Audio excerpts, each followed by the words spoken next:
السلام علیکم ویورز، معظم ذات بسام پارلیمنٹ ہاؤس سے آج کے پروگرام سیاسی منظرنامہ کی ایپیسوڈ کے ساتھ حاضر ہے۔ پاناما لیکس کے منظر عام پہ آنے کے بعد سے پاکستان کی سیاست میں جو ہلچل مچی ہوئی ہے اس میں بہت سی نئی ڈیولپمنٹ سامنے آئی ہیں۔ آج پارلیمنٹ کی غلام گردشوں میں، اس ایوان کی غلام گردشوں میں پرائم منسٹر نواز شریف کے بیرون ملک ہونے کے حوالے سے اور پاناما لیکس کے تناظر میں اراکین پارلیمنٹ سے مختلف بات ہوئی، آف دی ریکارڈ بات ہوئی۔ جو چیز سامنے آئی ہے وہ یہ نظر آ رہا ہے کہ پیپلز پارٹی جو کہ پہلے یہ موقف رکھتی تھی کہ وزیر اعظم کو استعفیٰ نہیں دینا چاہیے، آج کچھ پیپلز پارٹی کے سینٹر سے بات ہوئی تو ان کا نقطہ نظر تھوڑا تبدیل تھا۔ ایون جو پیپلز پارٹی کے سینیٹرز تھے ان کا اب نقطہ نظر یہ سامنے آ رہا ہے کہ پرائم منسٹر نواز شریف کو جو ہے وہ اپنے عہدے سے استعفیٰ پر غور کرنا چاہیے، جبکہ تحریک انصاف کی جو لائن تھی کہ پرائم منسٹر کو استعفیٰ دینا چاہیے، عوامی نیشنل پارٹی کی رائے بھی ان کی رائے سے ملتی جلتی دکھائی دے رہی ہے۔ سینیٹر زاہد خان صاحب سے آج بات ہوئی تو ان کا بھی یہی کہنا تھا کہ چیف جسٹس کی سربراہی میں عدالتی کمیشن بنایا جائے تاکہ وہ اس کی انکوائری کر سکے۔ سینیٹر تاج حیدر پیپلز پارٹی کے ان سے بات ہوئی تو ان کا بھی یہی کہنا تھا کہ پارلیمنٹ کی کوئی کمیٹی، جس طرح کی تجویز آئی تھی پیپلز پارٹی کے اپوزیشن لیڈر خورشید شاہ کی طرف سے کہ پارلیمنٹ میں اس معاملے کو لایا جائے اور پارلیمنٹ کی کمیٹی جو ہے وہ پاناما لیکس کے معاملے کی تحقیقات کرے، تو اب جو ہے پیپلز پارٹی کے اندر بھی یہ رائے پائی جا رہی ہے کہ پارلیمنٹ ان پاناما لیکس کے معاملات کی تحقیقات کا شاید فریضہ بہتر طریقے سے انجام نہیں دے سکے گی۔ اب جب کہ صورتحال بہت گمبھیر ہوتی جا رہی ہے اور حکومت اور اپوزیشن کے لیے اس پاناما لیک کے جو ایک اتنا بڑا مہنگا سکینڈل ہے اس سے نکلنا مشکل نظر آ رہا ہے، تو آج سینٹ میں ایک تحریک پیش کی سینیٹر سعید غنی نے جو نیب کی کارکردگی کے حوالے سے تھی، اور اس تحریک پر بحث کے دوران کیا حکومت کیا اپوزیشن سب نے ہی نیب کی کلاس لی۔ نیب کی کارکردگی اور نیب قوانین پر تنقید کے نشتر پھینکے، تیر پھینکے، اور یہ کہا گیا کہ نیب ڈرائیکولین لا ہے، نیب کو بلیک لا بھی کہا گیا، نیب کو صرف سیاستدانوں کی وکٹمائزیشن کا ایک اختیار قرار دیا گیا، اور یہ بھی کہا گیا کہ نیب جو ہے اس کے قوانین میں تبدیل ہونی چاہیے۔ نیب کے چیئرمین کو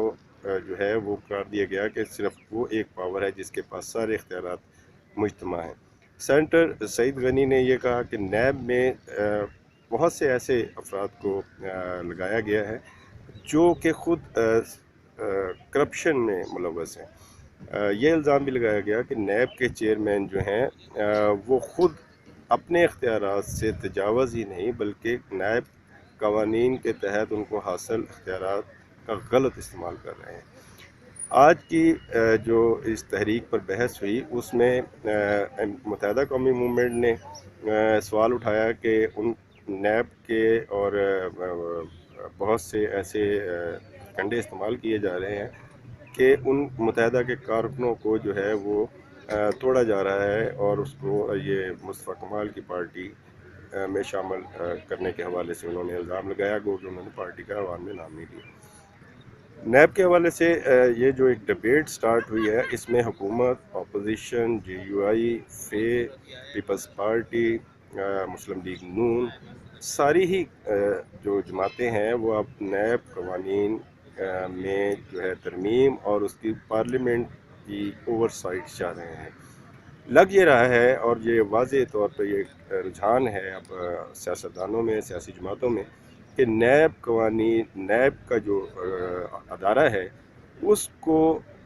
اس میں ریفارمز کی طرف پارلیمنٹ جو ہے وہ اب جا رہی ہے۔ شاید اس کی وجہ یہ ہے کہ پاناما لیکس سامنے آنے کے بعد پاکستان کی سیاسی جماعتوں کو یہ خطرہ لاحق ہو گیا ہے کہ اب شاید نیب کے قوانین جو انہوں نے ماضی میں ایک دوسرے کی وکٹمائزیشن کے لیے استعمال کیے، اب وہ شاید انہی کے اوپر لاگو ہونے والے ہیں۔ اور کیونکہ نیب میں ریفرنس دائر کرنے کا اختیار، نیب کے انویسٹیگیشن کا اختیار اور سارے اختیارات جو ہیں وہ چیئرمین نیب کے پاس ہیں، اس لیے خاص طور پر چیئرمین نیب کو ٹارگٹ کیا گیا ہے۔ حکومت نے پہلے جو نیب کے حوالے سے بل پارلیمان کے زیریں اور بالا ایوانوں کی اسٹینڈنگ کمیٹیز میں ریفارمز کے لیے پیش کیا کہ حکومت اس وقت نیب کے ادارے میں ترامیم کی حامی نہیں تھی، مگر آج حکومت کا رویہ جو ہے وہ بالکل ایک تبدیل شدہ صورت میں نظر آیا ہے کہ نیب کی وفاقی وزیر قانون نے یہ سینٹ میں یقین دہانی کرائی ہے کہ حکومت جو ہے وہ اب نیب قوانین میں ترمیم کے لیے تیار ہے۔ اس کا اشارہ اجلاس شروع ہونے سے قبل جب بات ہو رہی تھی، سینیٹر تاج حیدر صاحب تھے، ان کا بھی ایک بل تھا جو آج وہ تھوڑے سے تاخیر سے میرے خیال میں پہنچے، اس لیے وہ ان کا ایجنڈا آئٹم جو ہے وہ سرو نہیں ہو سکا ہے پرائیویٹ ممبر ڈے پہ۔ مگر یہ ہے کہ حکومت اور اپوزیشن اب اس ٹرینڈ میں ہے کہ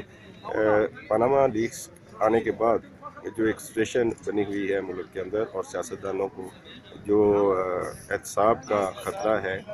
اس نیب کے قانون کے تحت اب وہ نیب کے ادارے کو جو ہے وہ اس کے اختیارات کو تبدیل کرنا چاہ رہے ہیں، اور نیب جو ہے اس کو وہ اس کے کردار کو تبدیل کرنے کی بات کر رہے ہیں۔ یہ ہے آج کی سچویشن، اور جو صورتحال سیاسی حوالے سے ہے اس میں لگ رہا ہے کہ پرائم منسٹر نواز شریف اب ریزائن دینے کے بارے میں شاید سوچیں گے اور ان کی جگہ کوئی اور رکن پارلیمنٹ جو ہے وہ وزیر اعظم بن سکتا ہے۔ اور اس حوالے سے پیپلز پارٹی بھی یہی مشورہ دے رہی ہے، عوامی نیشنل پارٹی کے جن لوگوں سے بات ہوئی وہ بھی انہیں حکومتی پارٹی کو یہی مشورہ دے رہے ہیں کہ وہ پرائم منسٹر کے عہدے کو اب چھوڑے، اور کیونکہ مسلم لیگ نون کی ایک جو ہے وہ اکثریت ہے پارلیمنٹ کے اندر، اور انہیں کوئی مسئلہ نہیں آئے گا کہ اگر نواز شریف کی بجائے کوئی دوسرا رکن پارلیمنٹ کا بن جائے تو شاید یہ اس صورتحال میں مسلم لیگ نون کے لیے بہتر ہوگا۔ تاہم لندن میں بہت سے ڈیولپمنٹس ہو رہی ہیں، اور لندن میں آصف علی زرداری سے میاں نواز شریف رابطے میں ہیں، اور جو تحریک انصاف ہے، پی ٹی آئی ہے اور پیپلز پارٹی ہے، ان کے آپس میں یہاں وفاقی دارالحکومت میں بھی رابطے ہیں، اور آج شام کو بھی حکومت کے ساتھ عوامی نیشنل پارٹی کے اور پی ٹی آئی کے ساتھ اور پیپلز پارٹی کے ساتھ ان کی ملاقاتیں ہیں، جس میں وہ اس بحران سے جو میگا اسکینڈل کی صورت میں نکل کے آیا ہے اس سے نمٹنے کے لیے، نمرد آزما ہونے کے لیے، اور اسے اس میں بچنے کے لیے جو ہے وہ کوئی نہ کوئی لاہ عمل تلاش کرنے کی کوششوں میں مصروف ہے۔ یہاں سینٹ اجلاس میں ایک اور چیز بھی سامنے آئی کہ 140 کیسز ہیں نیب کے اندر جو ابھی تک پینڈنگ پڑے ہوئے ہیں۔ سینٹ کے آج کے اجلاس میں یہ بھی چیز بار بار دہرائی گئی کہ سینٹ میں جو ایک کمیٹی ہے وہ بنائی جائے اوور سیٹنگ کے لیے، اور سینٹ جو ہے وہ اس بل میں ترمیم لانے کے لیے کوئی اقدامات کرے۔ تو یہ ساری صورتحال ہے جس میں لگ رہا ہے کہ اب پولیٹیشین جو ہیں وہ چاہ رہے ہیں کہ کسی طرح بھی نیب کے قوانین جو پچھلے 16 سال سے وہ ایک دوسرے کو وکٹمائز کرنے کے لیے استعمال کر رہے تھے، اب وہ کہیں پاناما لیکس آنے کے بعد اس کی زد میں نہ آ جائے۔ پاناما لیکس کے حوالے سے 215 شخصیات کا ذکر کیا جا رہا ہے، جبکہ آج سینٹ میں بتایا گیا کہ 140 کیسز پینڈنگ ہیں پچھلے کئی سالوں سے نیب میں پڑے ہوئے، اور وہ سیاستدانوں کے خلاف بھی ہیں، اس میں بزنس مین بھی ہیں، اور اس میں بیوروکریٹس بھی ہیں، اور بہت سے دوسرے شعبوں سے تعلق رکھنے والے لوگ بھی ہیں۔ تو پاکستان میں اب سیاست جو ہے وہ اس طرف جا رہی ہے کہ کسی طرح بھی پولیٹیشینز اپنے حامیوں اور بیوروکریٹس کو بچانے کے لیے سرگرم ہیں، اور یہ پارلیمنٹ اب نیب قوانین میں ریفارمز کے ساتھ اپنے اس ایجنڈے کو اور اپنی قیادتوں کو بچانے کے لیے پارلیمان کا فلور استعمال کرنے جا رہی ہے۔ آج کے لیے اتنا ہی کافی۔ خدا حافظ۔